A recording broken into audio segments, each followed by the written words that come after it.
Hi friends, என்னோடய phone rear கேமராவுக்கு lens protector தான் வாங்கியிருந்தேன். ஆல்ரெடி இந்த மாதிரி லென்ஸ் ப்ரொடெக்டர் நான் வாங்கியிருக்கேன். ஆனால் இப்போ வந்து அது உடஞ்சது அப்படின்றதுனால நான் திரும்பவும் இந்த லென்ஸ் ப்ரொடெக்டர் வாங்கியிருக்கேன். இது வந்து என்னோடய S25 ஃபோனுக்காக நான் வாங்கினது. நிறைய பேர் வந்து இந்த லென்ஸ் ப்ரொடெக்டர்லாம் போட வேணாம், அது வந்து குவாலிட்டியை கம்மி பண்ணணும், இல்லை அது வந்து கேமராக்கே ஆபத்து அப்படி இப்படின்னு சொல்லிட்டு சொல்லுவாங்க. பட் ஆனால் இந்த மைல்டு ஸ்க்ராச்சஸ்லாம் வரதில் வந்து கண்டிப்பாக அது வந்து நம்மளுக்கு ஹெல்ப்ஃபுல்லாக ப்ரொடெக்ட் பண்ணுது. பத்தாவதுக்கு இந்த மாதிரி ஒரு கேஸ் போட்டுட்டு அது உள்ளுக்குள்ளே அந்த மாதிரி போடுறப்போ வந்து எனக்கு வந்து அது கொஞ்சம் ப்ரொடெக்டிவாக ஃபீல் ஆகுது. ஏன்னா நான் இந்த ஃபோனை நான் திரும்ப விற்கிறப்போ அந்த ஸ்க்ராச்சஸ் ஆகிறதுலாம் ஒரு காரணமாக வச்சு நம்மளுக்கு வந்து அந்த அமௌண்ட் வந்து லெஸ் பண்ணுவாங்க. இது நிறைய பேர் இந்த செல்ஃபோன்ஸை வந்து ஆன்லைனில் ரீசேல் பண்ணவங்களுக்கு வந்து தெரியும். ஸோ அதனால் இதுலேருந்து தப்பிக்கிறதுக்கு நான் வந்து இந்த லென்ஸ் ப்ரொடெக்டர் யூஸ் பண்ணுறேன்.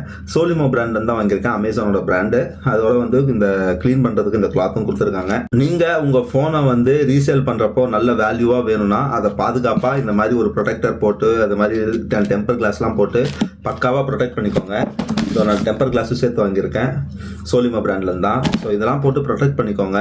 ஏன்னா அப்போ தான் நம்மளுக்கு அந்த ஃபோனை விற்கிறப்போ நம்மளுக்கு அதுக்கான குவாலிட்டியோடு சேர்த்து அந்த வேல்யூ வந்து கொஞ்சம் இன்க்ரீஸ் ஆகும்.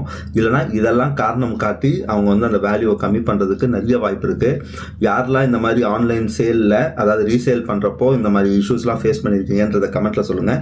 உங்களை இன்னொரு வீடியோவில் சந்திக்கிறேன். This is DK saying tata bye bye, see you.